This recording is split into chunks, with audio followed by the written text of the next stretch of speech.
All right, thanks everybody for joining our meeting today, our webinar. Today we're going to be talking with Clayton Dendy on a very important topic of cybersecurity and compliance. We've got a great story that he's going to walk us through.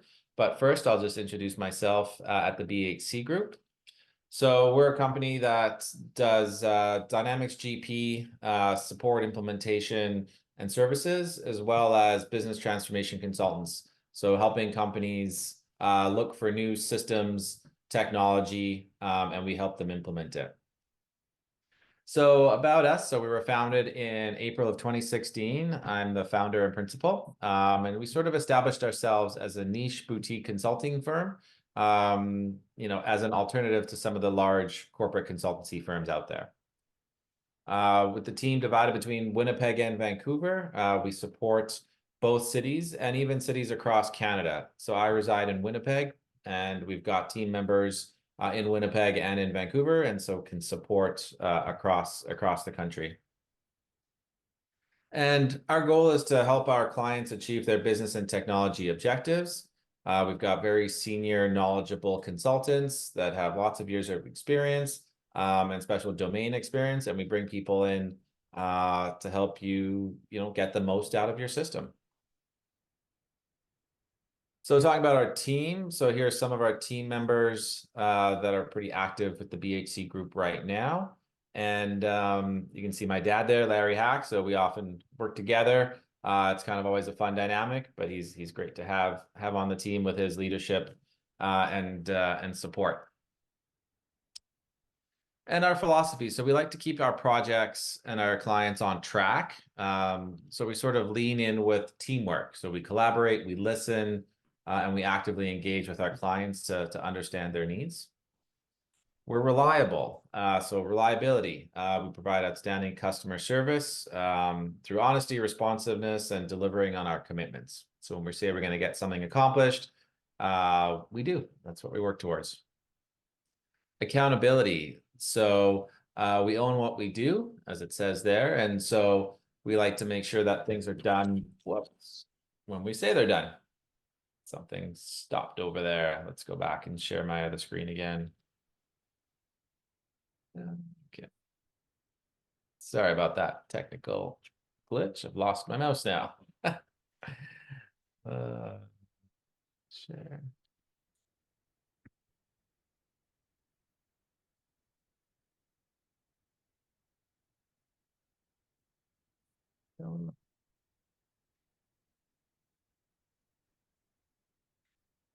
Okay, let's try that again. Share screen. Okay, so hopefully that should be back up here. So add accountability, I think we spoke about. And now on to communication. So we build our communication, strong relationships based on trust, transparency, and continuous improvement. So yeah, big into communication with our team and knowledge. So we're committed to ongoing professional development and bringing those insights into our clients. And as an example of that, I was just down in Denver, Colorado at a Microsoft conference, learning a bit about their direction with their different ERPs and artificial intelligence and Copilot. So I got some good information to bring back to the team and to some of my clients. So what we do, so anything to do with Microsoft Dynamics GP. So from full implementations, support, server migrations, end user training, leveraging it further, whatever you need for that particular software, we can help with. When it comes to upgrading your ERP system and optimizing it, we're trying to help you leverage what you pay for. You own it, let's bring in some new modules, whether it's fixed assets or looking at EFT for payables. How can we help you get more out of using the system and remove some of those Excel spreadsheets and manual processes? ERP consulting. So we have the resources that you need to succeed. Again, we can look at processes and just work with you and your team to start using your systems and technology further. Data management. So this is always one that's very important, and I'm sure Clayton might touch on this a bit as well, but making sure that your data is clean, there's no duplicate records, there's no missing data. We can really help highlight areas of your data that needs to be cleansed. And then you can do the reporting off of that. So business process management, so doing those business process mapping and notation exercises, documenting end-to-end process flows, that really gives good visibility to our customers and what they actually do today, and then what they could start to do for the future to become more efficient and remove some redundant or manual processes. And then on the ERP evaluation, so if you're looking to switch ERP systems, we can come in. Again, we use a bit of the process management toolkit in there and some of the ERP consulting and the data migration. And we can bring all of that into helping evaluate which system may be a good fit for you.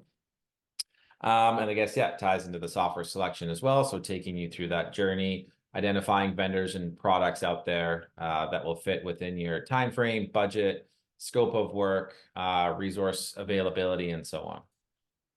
And then ERP implementation support. So we round out your project team where there may be some resources that are lacking on your side. We can really help fill those gaps to ensure as best we can a successful implementation. And change management. We understand these things take time. It's not easy for everybody.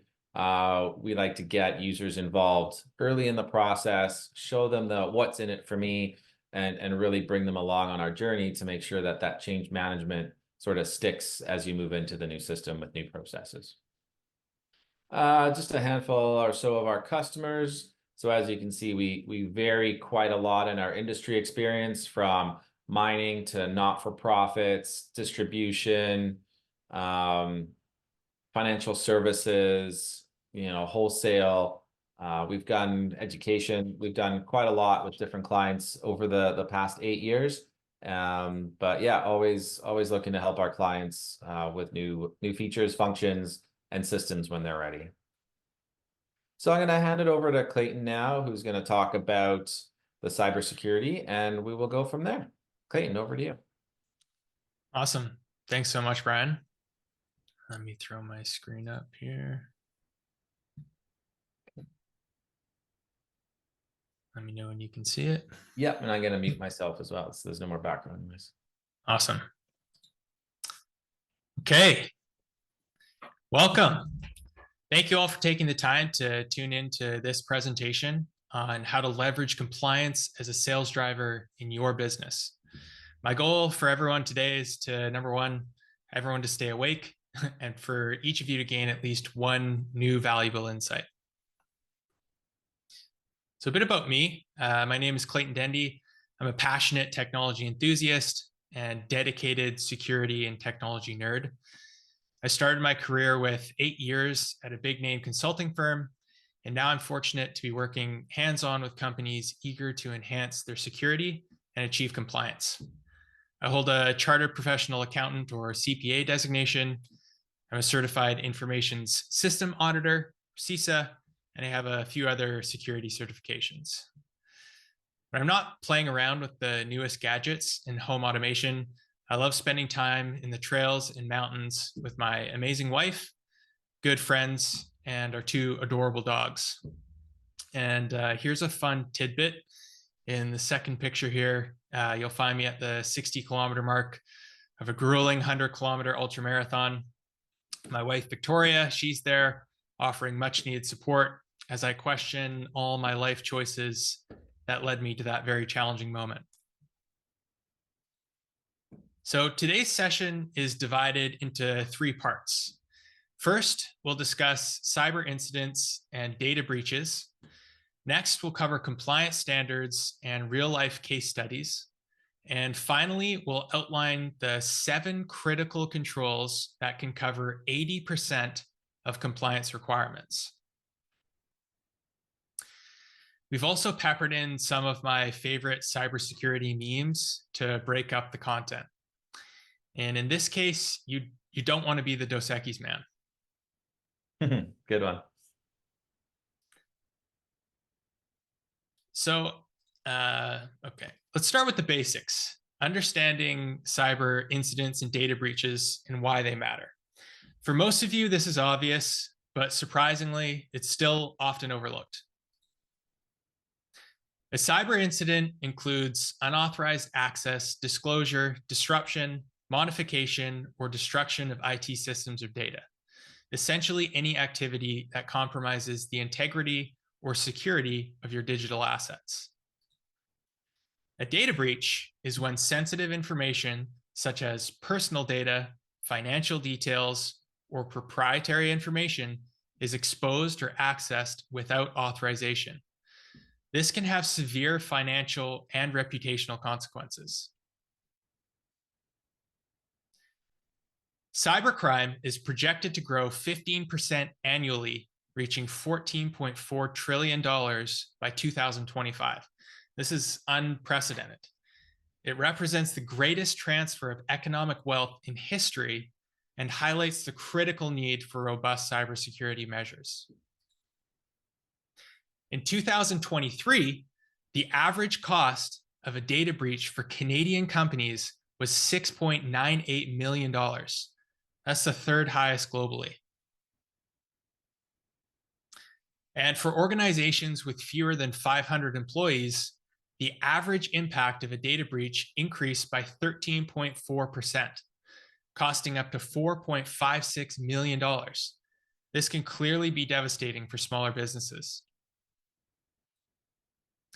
Consider London Drugs, which recently had to close 79 stores due to a cyber attack by most likely international threat actors. These incidents can not only disrupt operations and lead to significant losses, but they can also erode customer trust. You can imagine how costly each day of downtime was for their bottom line. Their security teams were working around the clock to restore their systems and return to operations. And here's an example of a security control that does not meet business needs. Pretty funny too. So the data and statistics presented are taken from a 2023 IBM study on the cost of data breaches. The study covers 553 organizations impacted by data breaches between March 2022 and March 2023 across 16 countries and regions and in 17 different industries. Here we see the cost of data breaches broken down by country, providing a comparative analysis of how different regions are affected. We can see the global average cost of a data breach in 2023 was $6.08 million, and the average cost of a data breach in 2023 for Canadian companies was $7.03 million. It's almost $1 million more than the global average. This slide here shows the cost of data breaches across various industries measured in millions of Canadian dollars, highlighting which sectors are most vulnerable. The healthcare industry tops this list and interestingly has reported the highest costs for 13 years in a row.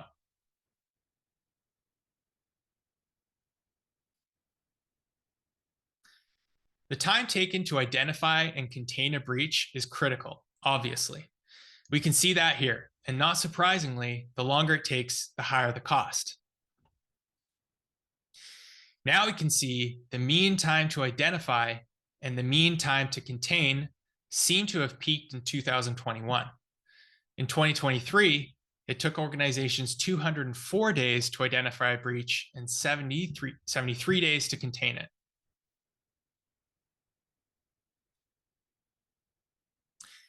Different types of data breaches can have varied impacts. This slide breaks down the types of data commonly compromised in breaches. Customers' personal identifiable information has topped the chart the past 3 years.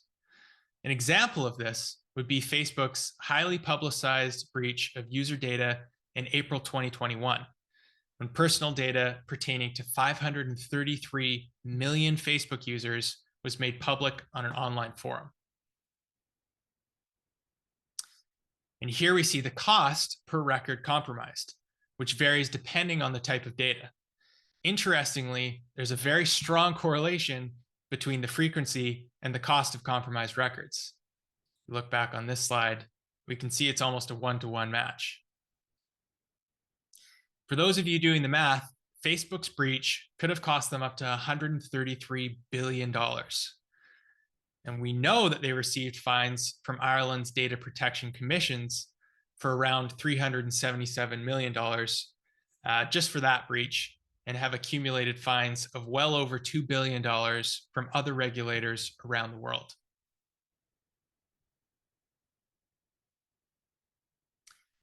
Various factors influence the total cost of a data breach. This slide outlines key factors and their financial impact. If we look at the top of this graph, we can see that implementing a DevSecOps approach and employee training have the highest positive impact on reducing data breach costs. And if we look at the bottom, a shortage of skilled security personnel and high security system complexity result in the highest incremental costs.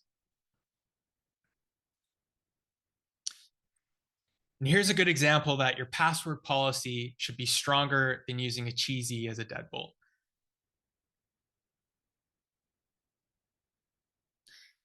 Now let's move on to compliance standards and real-life case studies that demonstrate how effective compliance can drive sales. Security controls are essential for protecting digital assets, reassuring stakeholders, and complying with regulations. They are custom, repeatable protocols that ensure data security, integrity, and availability.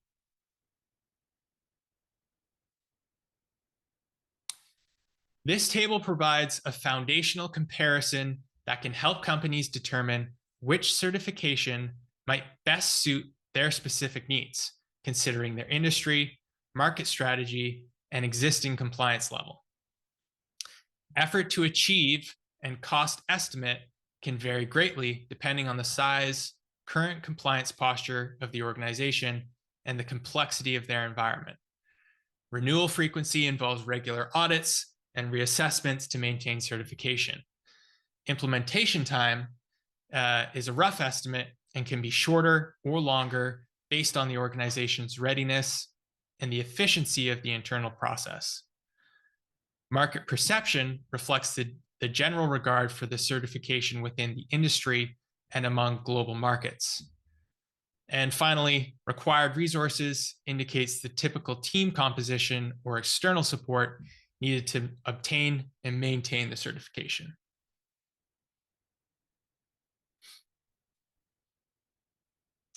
And here we can see two additional key compliance frameworks. First, SOX compliance.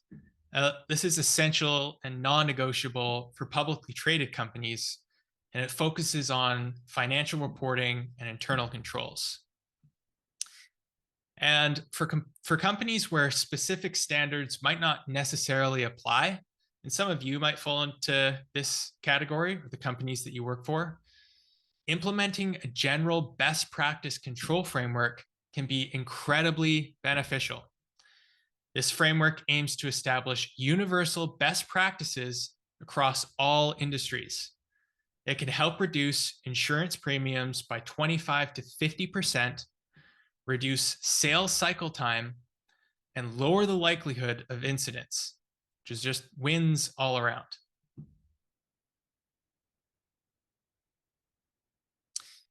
For this next part, we interviewed companies that leveraged compliance to drive sales and achieve significant wins.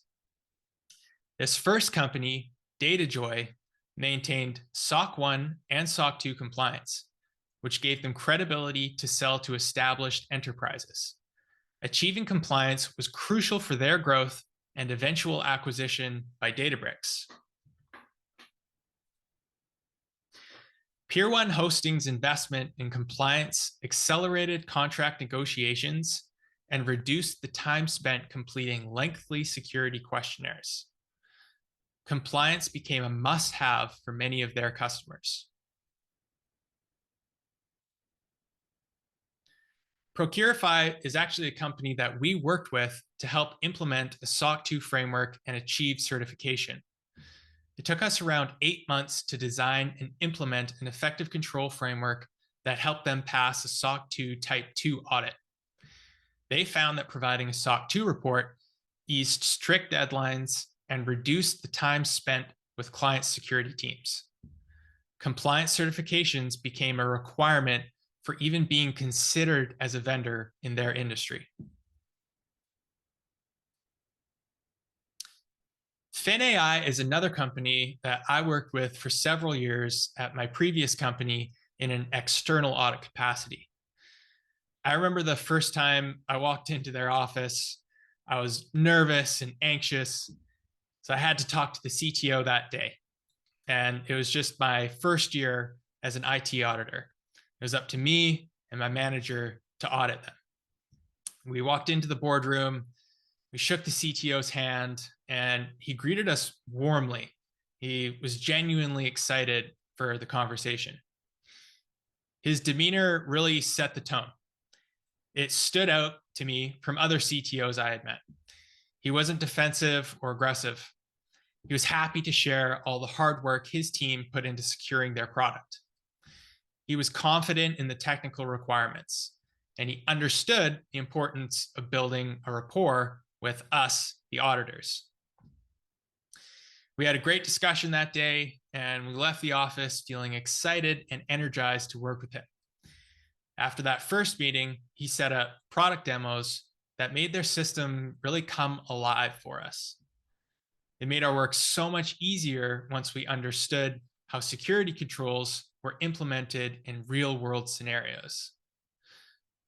Next, we work with him to document and verify their processes, controls, and systems. Our team was impressed with his preparation and proactive engagement. The audit concluded successfully with the company meeting the necessary SOC 2 requirements. The CTO was thrilled, their clients were pleased, and honestly, I was inspired. It was actually at that point I knew I wanted to be like that CTO and to help companies transform a typically stressful process into a demonstration of competence and security through trust, reliability, and hard work. For FinAI, their SOC 2 compliance journey was essential for doing business with banks and financial institutions. Without it, they feel they would have appeared less mature and less trustworthy. They actually attribute SOC 2 as a leading factor in their M&A exploration and eventual acquisition by Glia. And in this meme, we can see that education is key. You're only as strong as your weakest link.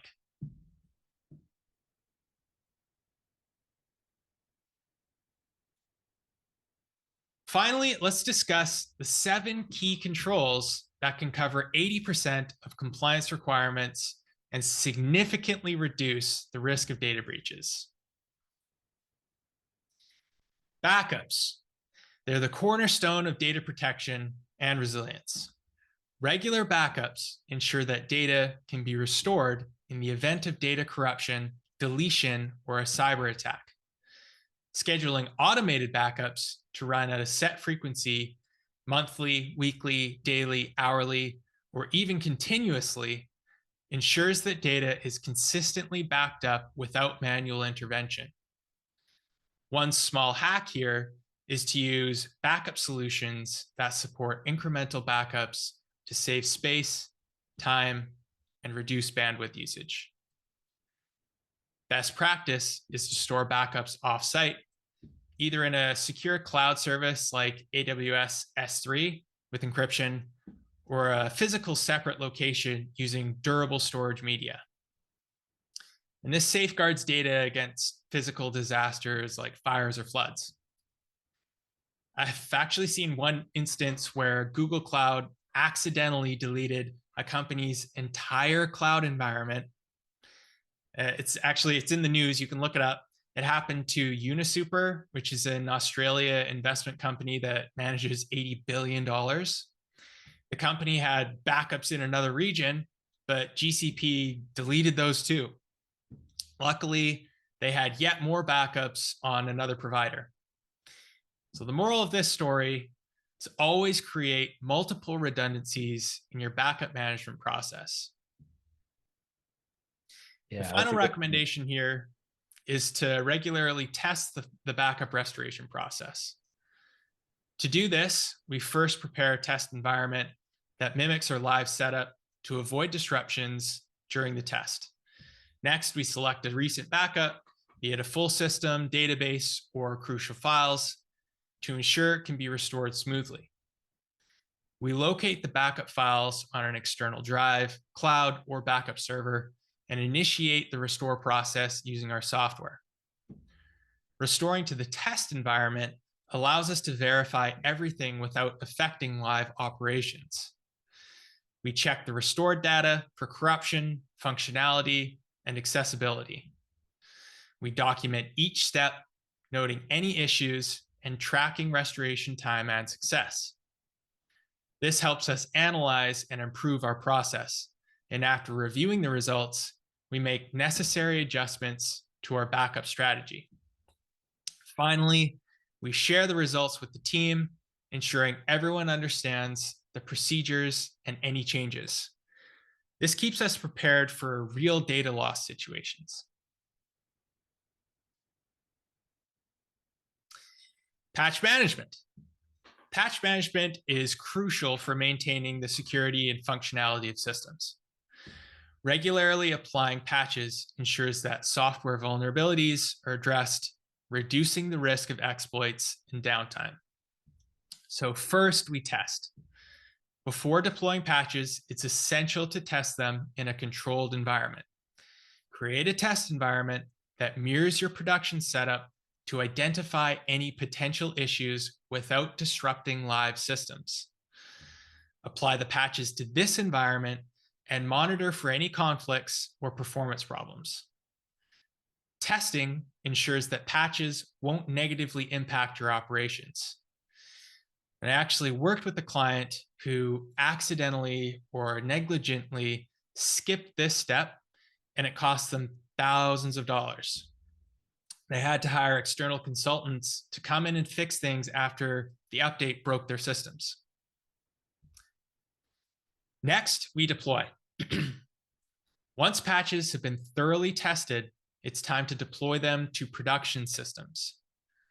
It's best to schedule patch deployments during off-peak hours to minimize the impact on users. Prioritize patches based on their severity and the criticality of the systems they affect. You could prioritize based on the severity of vulnerabilities identified by the Common Vulnerability Scoring System, or CVSS.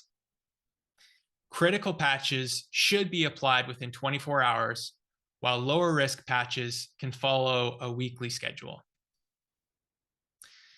For example, if you're rolling out Windows updates to a series of servers, start by rolling them out to non-key production environments first before tackling servers that run your main ERP or finance systems.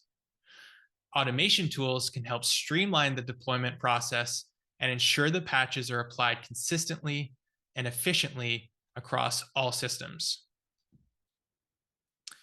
Finally, we review. After deployment, review the outcome to ensure that patches have been applied correctly and that systems are functioning as expected. Document any issues encountered during the process and how they were resolved. This documentation helps refine your patch management procedures and prepares your team for future updates. Regularly review your patch management strategy to incorporate lessons learned and adapt to new threats. By following these steps, testing patches in a controlled environment, carefully deploying them to production systems, and reviewing the results, you can maintain a robust patch management process that keeps your systems secure and operational. Let's talk about employee security training and awareness, which is crucial for keeping your workplace secure. We'll focus on three main areas: education, engagement, and evaluation. First, education. Start with a comprehensive security training program. This should cover phishing, password management, data protection, and safe internet practices. Use a mix of workshops, online courses, and webinars to cater to different learning styles. Regularly update the training materials to include the latest security threats and strategies. It's important that everyone understands your security policies and their role in protecting the company. Next, engagement. Keeping everyone engaged is key. Use interactive methods like phishing simulations, role-playing scenarios, and hands-on exercises to make the learning process engaging and practical. Encourage open discussions about security concerns and insights. Implement a recognition and reward system for employees who demonstrate excellent security practices and complete their trainings. Companies like Proofpoint offer advanced training and phishing simulations. They show critical security awareness metrics so you can see how your company stacks up against competitors in your industry and track your security score over time to watch its improvement. Finally, evaluation. Regularly assess the effectiveness of your training programs. This involves conducting tests, surveys, and simulated security incidents to gauge understanding and readiness. Collect feedback to identify any gaps and areas for improvement. Use this data to continuously refine your training programs to address new threats and evolving security needs. By focusing on education, engagement, and evaluation, you ensure that your employees are not only prepared, but also proactive in maintaining your organization's security.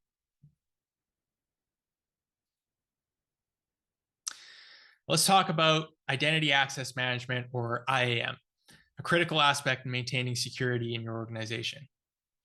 We'll focus on three main areas: provisioning, deprovisioning, and the user access review. First, provisioning.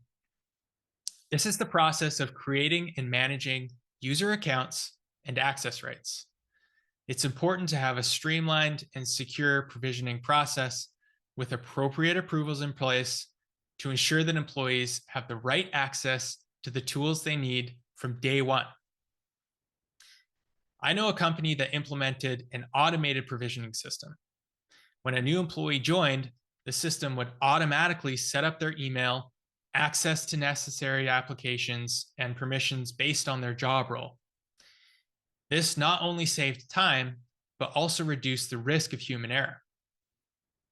Ensuring that the right access is granted quickly and accurately helps employees be proactive while keeping security tight and maintaining a principle of least privilege. Next, deprovisioning. Equally important is the process of removing access rights when an employee leaves the company or changes roles. Failure to do this can lead to huge security vulnerabilities. For example, a large corporation faced a data breach because an ex-employee's access wasn't properly revoked. The former employee was able to access sensitive data, causing significant damage. After this incident, the company enforced a strict deprovisioning policy where access rights were automatically revoked on the employee's last working day. This helps to close security gaps and protect sensitive information. Finally, user access review. Regularly reviewing user access rights is crucial to ensuring that employees only have access to the resources they need and reducing segregation of duties risks. I heard about a mining company that discovered their CFO had security administrator access to the key financial system. This allowed them to create fictitious users and transactions and actually funneled money into their own bank account. The fraud went unnoticed due to irregular access reviews. Frequent reviews would have revealed that the CFO didn't need this level of access, preventing the fraud. Implementing regular access reviews could have saved the company hundreds of thousands of dollars. By focusing on provisioning, deprovisioning, and user access reviews, you can maintain a secure and efficient IAM system. Automating these processes wherever possible not only enhances security, but also improves operational efficiency. Remember, managing who has access to what is fundamental to protecting your organization's data and systems.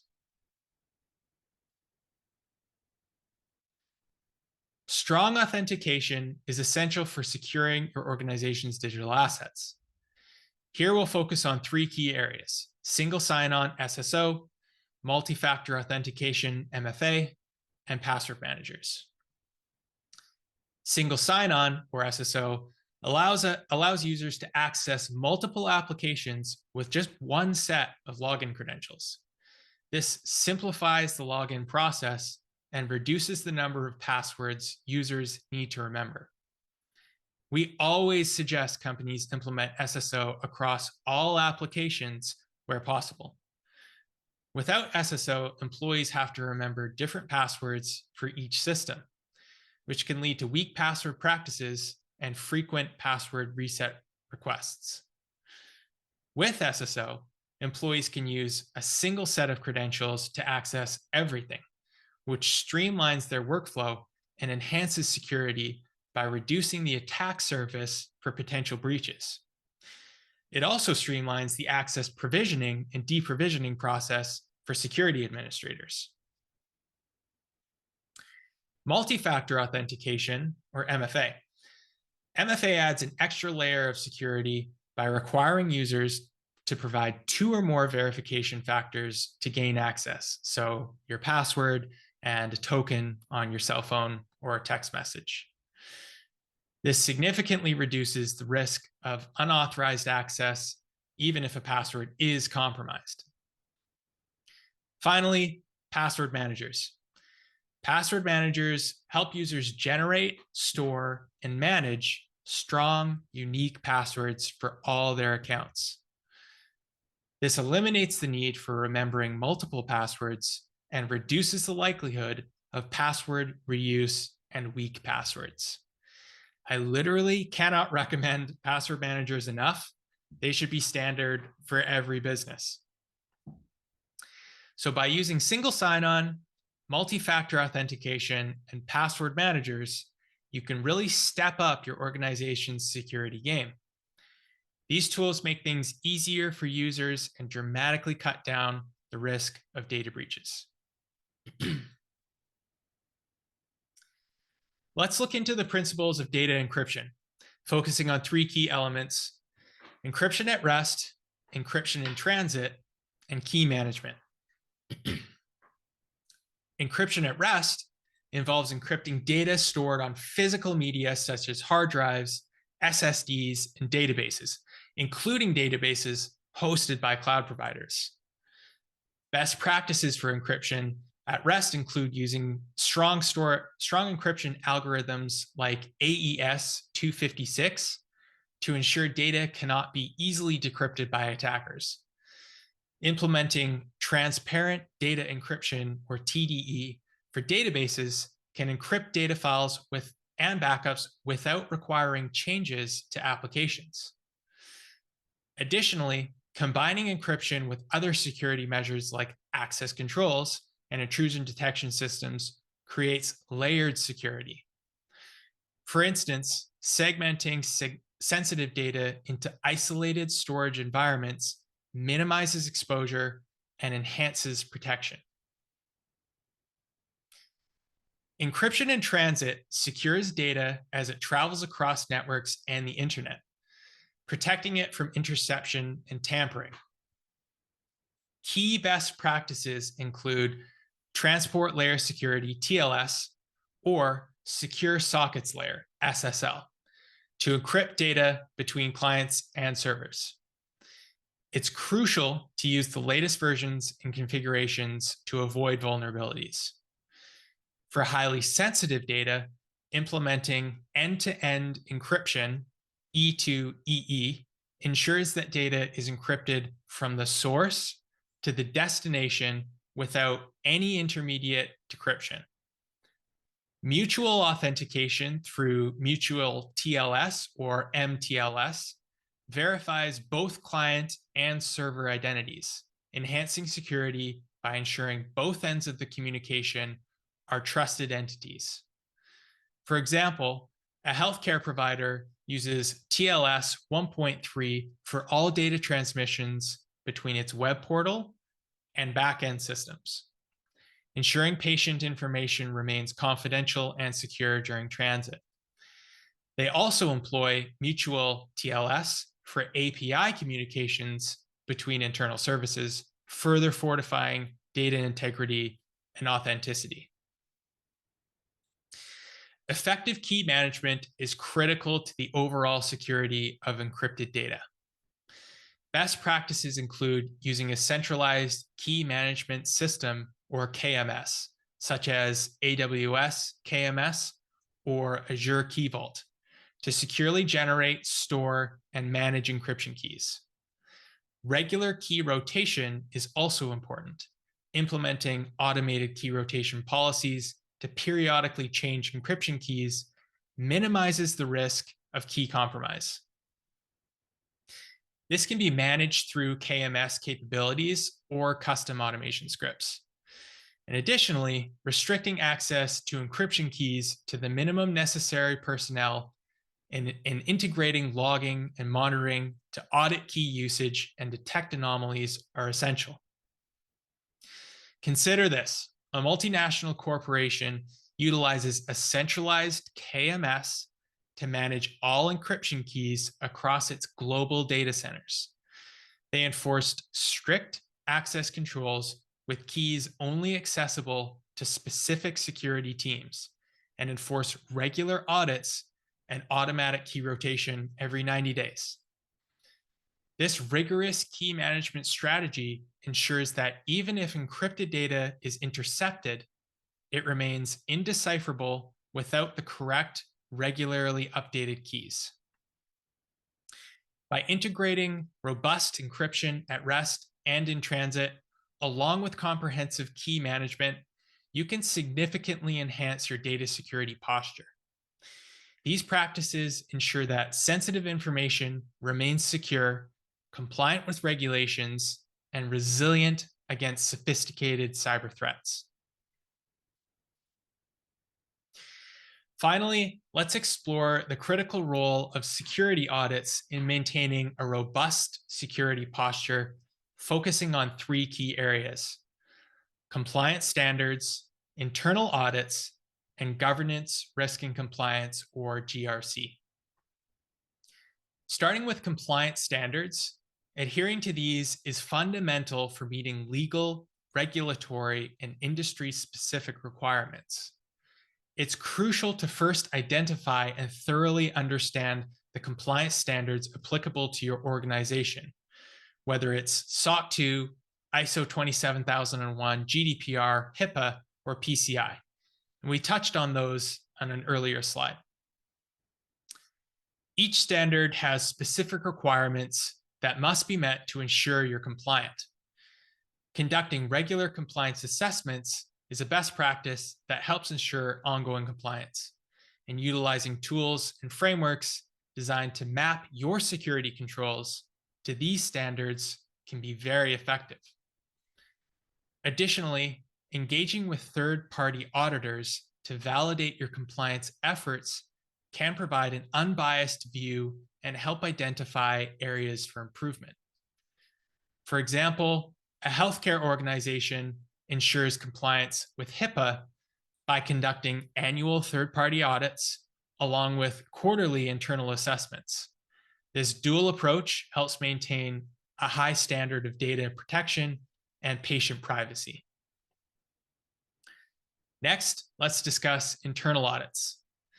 These are essential for proactively identifying vulnerabilities and ensuring that security controls are effectively implemented.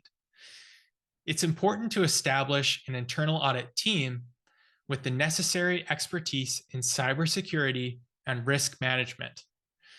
This team should operate independently of IT operations to provide objective assessments. Developing a comprehensive audit plan that covers all critical systems, processes, and controls is key. This plan should be based on a thorough risk assessment and aligned with your organization's security policies. Internal audits should drive continuous improvement using audit findings to implement corrective actions promptly and tracking their effectiveness over time.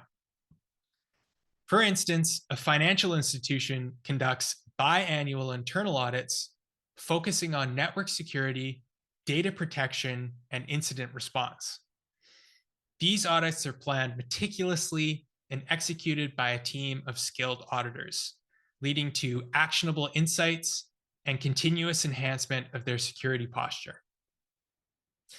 Finally, integrating governance, risk management, and compliance ensures a cohesive and strategic approach to security. Implementing a unified GRC framework that integrates policies, procedures, and controls across the organization helps align security initiatives with business objectives. Regular risk assessments are essential to identify and prioritize risks, allowing you to develop and implement mitigation strategies based on the risk landscape and organizational priorities. Clear policies and procedures for security and compliance should be established, and automated tools should be used to monitor compliance and enforce policies consistently. For example, a multinational corporation adopted a comprehensive GRC framework that integrates risk management, compliance monitoring, and policy enforcement across all its subsidiaries. Now, this holistic approach ensures that all aspects of security are managed cohesively, reducing risks and enhancing compliance. By focusing on compliance standards, internal audits, and an integrated GRC approach, you can strengthen your organization's security framework. These practices ensure that you not only meet regulatory requirements, but also proactively manage risks and continually improve your security posture. Implementing robust security audits is essential for maintaining the integrity, confidentiality, and availability of your organization's critical assets. I saved my favorite meme for last. Yeah. So that's it. Thank you all for your time. It was a real pleasure being with you. Please reach out if you have any questions or would like to hear some more information on what you heard today. And feel free to connect with me on LinkedIn. I post about security and business and share the occasional meme. Awesome, Clayton. Well, thank you so much. We've got some people that might have some questions, so I'll open the floor. If not, I might have a question or two and maybe some comments. Maybe you can reply to after that. Sounds good. Okay, I'll kick it off. What I've seen lately in some of the ERP systems that I've been working with or going through selection is there's still clients that have on-premise servers. So trying to get single sign-on and MFA working for an on-premise ERP system isn't obviously the easiest to do. Do you know if there are tools out there or something that can help with identity management and SSO for on-premise type ERP systems? Absolutely. Yeah, there's a few kind of industry standards like, Windows AD is probably the most common, and that can integrate your overall domain authentication with just about any Windows server. So if that on-prem server is running Windows AD can organize your entire authentication process to securely access that server. There's also newer tools like Okta that kind of play nicely with a number of different operating systems and other third-party SaaS tools. So there's a few different solutions out there these days for really effective SSO and MFA. Yeah, perfect. The other thing that I've been setting up and talking to customers about in one of the systems we work with Great Plains is the workflow functionality. So if you're setting up new users and vendors, GL accounts, and what's nice now, some of the newer versions have ability to set workflow on security and roles. So if someone was to set up a workflow that said, hey, I'm going to add a new user, but it has to get routed to someone for approval. or if I'm going to change a security role or give somebody additional access throughout the year, that would get routed for an approval. And I guess there'd be reports and logs that we could look at. Would something like those logs or reports, be sufficient for an auditor to see that, hey, yeah, someone requested something, a change was made, and this is sort of how it came through? Absolutely. Yeah, I would say an auditor would typically look at all of the roles and users that were provisioned during a period. Yeah. And then they'll request things like samples to validate that each of those roles was approved by the appropriate manager or person in charge. And then, to your point, the logs could also be reviewed either by the auditors or the business to ensure that nothing was falling between the cracks. Perfect. Yeah, then I guess maybe one of the last ones I have, and this is always a debate when we're doing those workflow approvals. I guess one of our customers in the mining industry have purchase requests and purchase orders. And so when we go through that process, we can route it on emails, and then people can access it through their email. But what we've noticed is people are requesting it through their phone email. And oftentimes it requires opening a port on the server, so exposing that to the World Wide Web, or setting up an SSL certificate to sort of limit or mitigate the risk there. Do you have any advice or comments on, people approving workflows or functions through their phone versus being hardwired in on a VPN or in the office? Yeah, obviously VPNs are probably the best case security scenario in that case. But there's also solutions like MDM, which stands for Mobile Device Management. And companies who are expecting their employees to use their phones to access key systems should definitely think about implementing an MDM solution so that they can control things like, are the proper security protocols in place on the end users' phones? Like, are they updating their system, installing the software updates in a timely manner? Is there proper encryption in place? And are they using things like VPNs to access the really sensitive information? Perfect. Well, those are all the questions that I've got, Clayton, for now. Does anybody else have any more questions? No? All right. Well, I think we'll leave it there. And as Clayton said, he had his contact information up earlier. If anyone's got further comments or questions, feel free to reach out to myself or Clayton directly, and we'll get back to you as soon as we can. You should get an email as well after the meeting, just with some highlights, and it's another way to contact us. So thank you, everybody, for joining, and we'll talk to you next time. Take care. Thanks a lot. Thanks, Brian, for having me. Really Thanks, appreciate it. Thanks, everybody, for joining. I'll talk to you later. Okay, take care. Bye.